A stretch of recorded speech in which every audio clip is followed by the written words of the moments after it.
Yung ibang papi ko na mga ganito dati, ang gagaling magsak.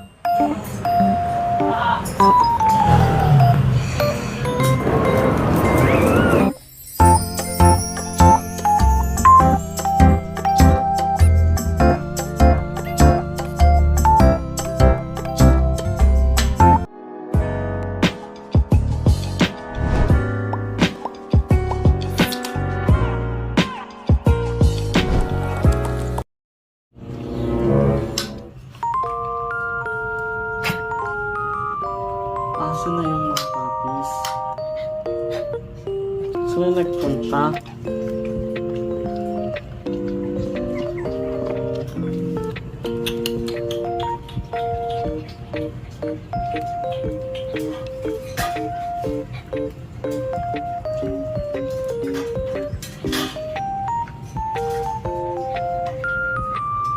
Ayan. Nandito na kayo.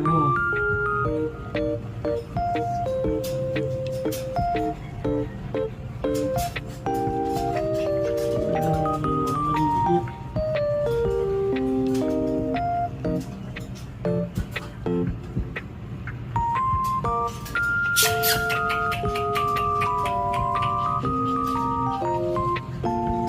Oh. Yung papi mo, hanapin mo isa. Yung isa. Galak na kayo. Eh, paano mapasok?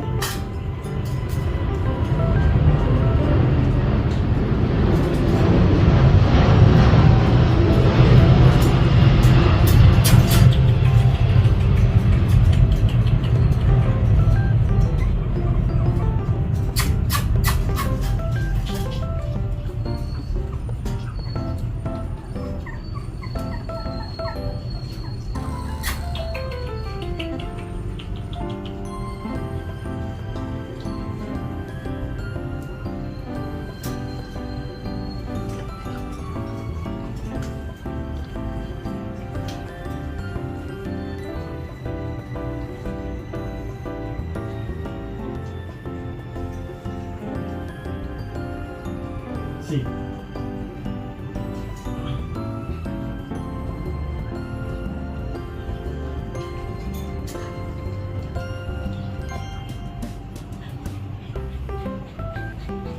Pasok doon, pasok.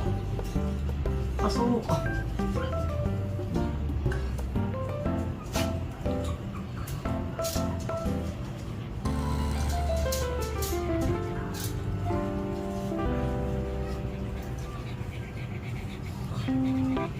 Oh, padali na. Padali, pasok.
Hi guys, so ayan, papadedi ngayon si Mami Trixie.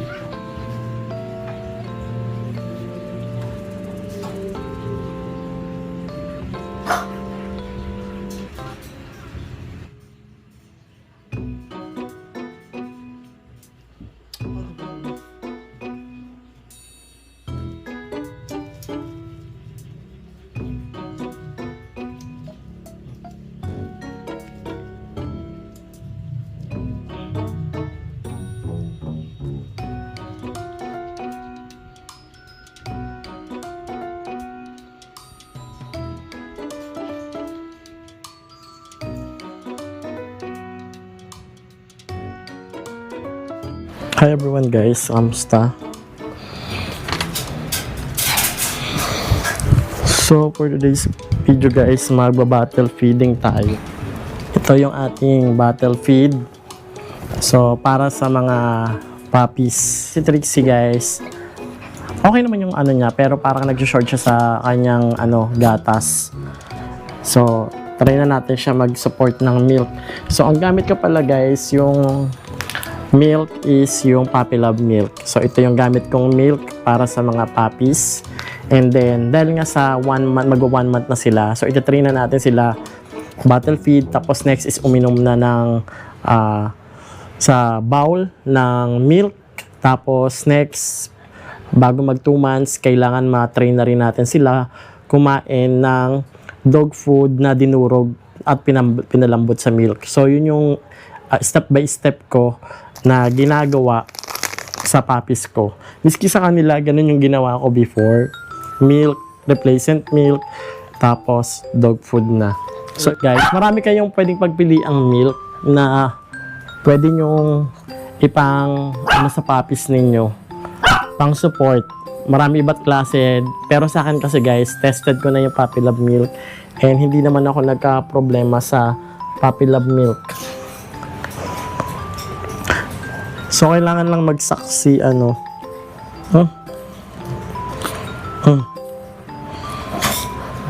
Alis dyan,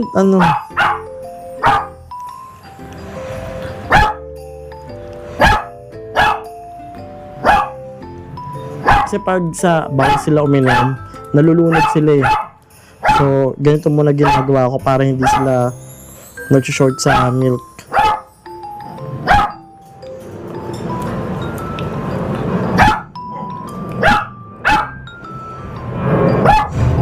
Pag hindi ko naman to nauubos sa kanila, si Mami Log yung pinapainom ko. Tinatransfer ko lang sa mug or sa inuman nila.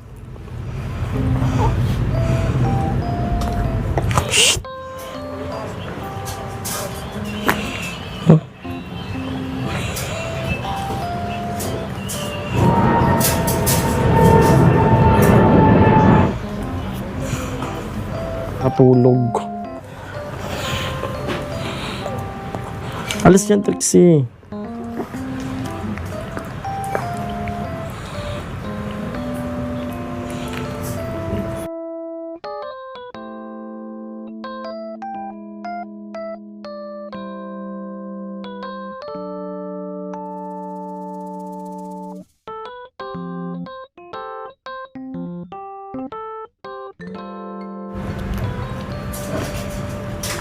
Kasi guys, hindi pa sila marunong mag-balance masyado.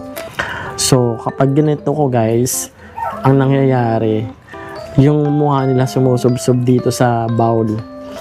Pero kapag nilagyan ko na siya ng dog food, magiging medyo creamy na siya. So, pwede na siya, ganyan. Nakakalakad naman na sila, nakakatayo na. Kasi nilagyan ko ng ganito yung kanilang sahig. Kapag kasi swimmer legs yung legs ng aso ninyo guys, nakaganon yung paa. So ang tendency nun, yung pinanglalakad niya is yung tiyan niya. Tsaka lang 2 kamay, tsaka yung tiyan niya. So ang mangyayari nun, kapag uminom siya or kumain siya ng may sabaw, yung mukha niya nasusubsob kasi na-outbalance kasi nga puppy pa siya. So, ang ginagawa ko, naglalagay ako ng ganito. Kung nakikita nyo, dito, may ganito siya bago ko nilagyan ng potty pad. Kasi instead na tray ng itlog yung ilagay ko, ganito lang nilagay ko kasi wala akong tray ng itlog. Pero kung gusto nyong matanggal yung pagiging swimmer legs ng aso nyo, i-massage nyo lang. Tapos, tsaka, o kaya lagyan nyo nito para yung likod niya mafo-fold. So, may exercise niya. Pwede rin yung i-massage yung paa or pwede kayong magtalian nyo tapos i-train nyo habang naglalakad nakatali yung paa niya para ma-straight. So, ganun yung ginagawa ko. So, ito guys yung ginagamit kong tiki-tiki sa kanila. Yung tiki-tiki drops. Ito. Maganda rin to sa kanila guys, promise.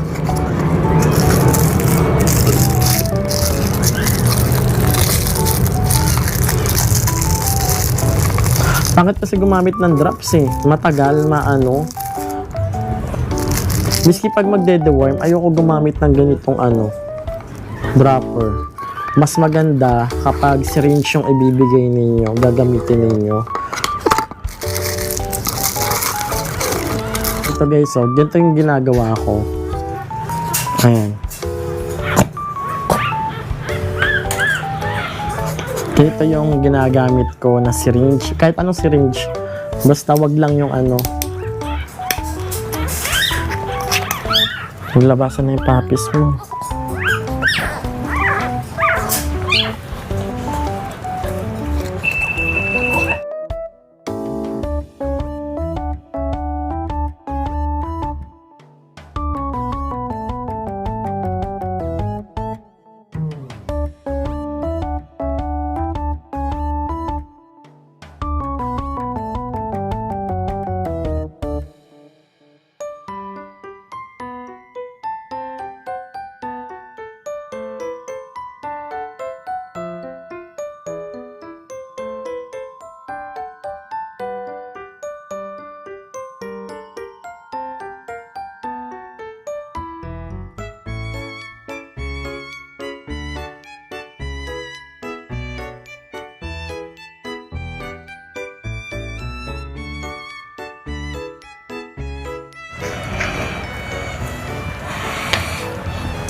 Kumain.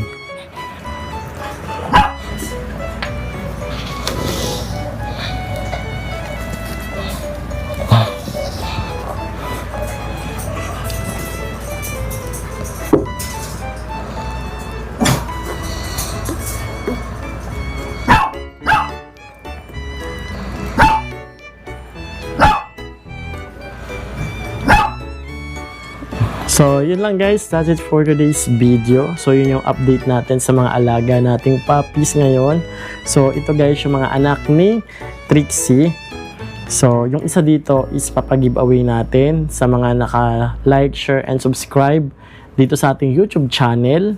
So, pag active kayo dito is magpalista lang kayo sa ating listahan para maisama ko kayo sa draw. So, by April, ayan, kapag kumakain na sila ng dog food or basta kumakain na sila ng milk na may dog food, pwede na natin silang i-release kapag independent na sila or nakakapagtrabaho na sila para sa kanilang sarili. Joke. So, kapag marunong na sila kumain ng dog food with milk or kahit milk lang, and then matututo naman yan sila kumain ng dog food. Ito yung update natin dito sa kanila. So, kailangan guys, nakasubscribe kayo rito sa ating YouTube channel na Shih Tzu Paw Family. At kung meron kayong question or suggestion guys, huwag kayong mahiya. Mag-comment kayo dyan kung ano yung gamit yung vitamins para sa mga alaga nyong aso na effective din. Para may i-try ko rin at maibigay ko sa mga alaga kong puppies. Kasi yung knowledge ko is hindi pa talaga ganun. Kailangan ko pa rin talaga mag-aral, matuto, humingi ng mga opinion ng iba para naman mai-apply ko rin sa mga alaga kong aso na para ikabubuti rin nila. So, yung kung anong vitamins, kung anong pang-deworm gamit ninyo, kung anong dog food, kung anong gatas, para naman ma-try ko kapag hindi effective sa mga alaga kong aso, baka yun yung second option na gagawin ko. Syempre, of course, kailangan magpa-check din kayo sa vet. Vet recommendation, di ba? Kung may budget naman kayo, then ask the vet for recommendation. So, sa akin guys, yung sinashare ko sa inyo is based lang sa aking experience sa pag-aalaga ng mga pango. At pakita ko sa inyo guys yung mga pango natin. And very playful naman sila. Wala naman akong problema sa kanila ngayon. Mga pango, ayan. Mga playful naman sila at wala naman akong problema sa ngayon. Talagang, ayan. Sobrang kukulit nila. And then, dito naman guys, tignan nyo. Ito naman yung puppy ni Trixie. So, ayan, 5 yan sila. So, meron tayo rito guys na brown and black, 2. At panda color, dalawa. May triple color tayo, tsaka meron tayong double color na panda, at tsaka meron tayong chocolate isa. So, yan guys, ang ating update sa mga puppies natin. At ito naman si Mami Marie. Ayan, hello Mami Marie, hello. Tapos ito naman yung mga alaga natin ngayon dito. Pwede naman ako makahingi sa inyo ng isang like at saka isang share at mag-comment na rin kayo dyan guys, or kung meron kayong question or suggestion, mag-comment lang kayo dyan sa ibaba, at pwede nyo rin akong i-follow or mag-PM kayo sa aking YouTube, Facebook page na Chitsa Pau Family para masagot natin yung mga question nyo sa abot ng aking makakaya. And disclaimer lang po, hindi po ako professional vet or doktor, so sinashare ko lang sa inyo yung stock knowledge ko. Kaya until now, I'm still learning para to improve paano mag-alaga ng aso, magparami ng aso, mag-breed ng aso. So, yun lang yung sinashare ko rito. Tsaka food, syempre, kapag stress or pagod tayo, kailangan din naman tayo kumain. Yun yung mga sinashare ko rito, or minsan travel. Kung may time na gumala, pero ngayon guys, wala akong time gumala na tatagal ng 2 days or 3 days kasi nga meron akong inaalagaan puppy and mas priority ko sila. Pwede ako lumabas wala lang ako sa bahay mga 3 hours, 2 hours, pero kailangan bumalik din ako agad. So, yun lang guys. Thank you for watching. Sa ating puppy giveaway, as I said, lately, so magkakaroon tayo ng isang puppy giveaway. Magre-release na tayo ng isang puppy, and then this one naman baka by May, ayan, May 20, so magre-release din tayo ng isang puppy rito para sa inyo. So yun lang, thank you for watching at see you in my next video. Bye bye.